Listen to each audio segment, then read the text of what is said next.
સત્ય જે છે તે સત્ય જ રહેવાનું છે. દુનિયાની કોઈ તાકાત ક્યારેય પણ સત્યને અસત્ય કરી શકે નહીં. જગત આખું પંચમહાભૂતથી બનેલું છે.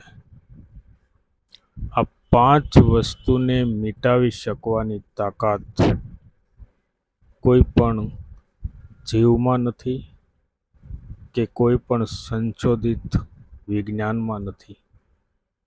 અને એ પંચમહાભૂતની જે રચના કરી છે ને, એ રચનાકાર જે દિવ્ય શક્તિ છે, તે શક્તિનું નામ છે સદાશિવ. પછી નામ એના અલગ હોઈ શકે, પરંતુ સત્ય એ તો સત્ય છે. તમે જેની કલ્પના કરી ન શકો એટલું વિશાળ આ બ્રહ્માંડ, એને ચલાવનાર કોઈક શક્તિ તો હોય. કારણ કે ઘણા બધા અહેસાસો આપણને જીવનમાં એવા થતા હોય છે કે જે વસ્તુ આપણાથી શક્ય નથી. તમને એક નાનકડો દાખલો આપું એટલે તમને સમજાઈ જશે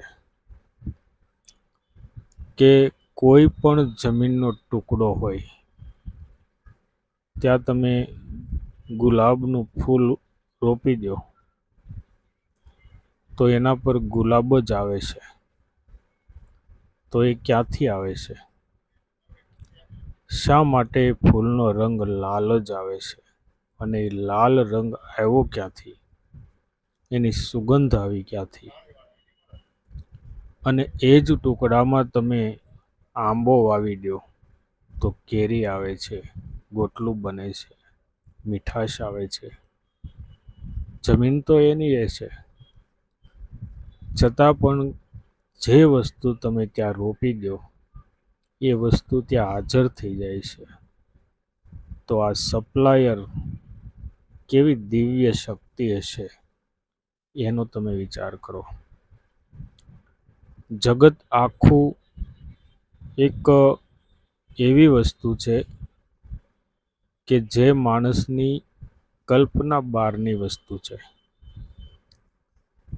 માણસ જેટલી પણ કલ્પનાઓ કરી શકે ને, એ ઓછી પડે છે.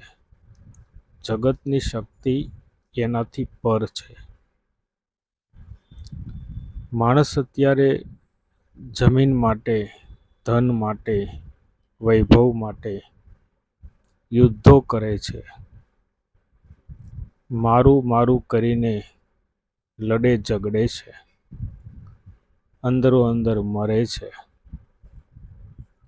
પરંતુ એ જ માણસ જો એટલું સમજી જાય ને કે આ જગતમાં એક અણુ પણ આપણો પોતાનો નથી, સમગ્ર અસ્તિત્વનો નાથ કોઈક અલગ વસ્તુ છે, આટલું જો સમજી જાય ને તો જગતમાં કોઈને યુદ્ધ કરવાની જરૂર ન પડે, કોઈને આપસમાં ઝઘડવાની જરૂર ન પડે. કારણ કે સમગ્ર અસ્તિત્વ, આવડી વિશાળ પ્રકૃતિ, આટલું વિશાળ સંચાલન બ્રહ્માંડનું, એ કરનારો કોઈક દિવ્ય જીવ છે. અને તે દિવ્ય જીવ છે સદાશિવ. એટલે મારું તો કહેવાનું એમ છે કે સાધના લગાવીને, કે તપ કરીને, કે પૂજા અર્ચના કરીને મન અને હૃદયને ત્યાં સુધી પહોંચાડો કે જે દિવ્ય શક્તિ છે, અને એમની પાસે એટલું જ માગો કે જીવનમાં ક્યારેય કોઈ તકલીફ ના આવે. આટલું જો માગીશું ને તો એ જે શક્તિ છે ને એની પાસે દેવા માટે હજારો હાથ છે. પરંતુ આપણે ત્યાં પહોંચતા નથી ને અંદરો અંદર મારું છે કહીને ઝઘડ્યા કરીએ છીએ. અને ઝઘડવાના પરિણામે જે ખરેખર સત્ય છે ને ત્યાં સુધી કોઈ માણસ, કોઈ જ્ઞાની, કોઈ સાધુ કે કોઈ વિદ્વાન પુરુષ પણ સત્ય સુધી પહોંચી શકતો નથી. જિંદગીના આ જીવાતા જીવનના માળખામાં અટવાતો જતો માણસ જ્યારે એમાંથી બહાર નીકળશે ને ત્યારે જ તે ઈશ્વર સુધી પહોંચી શકશે.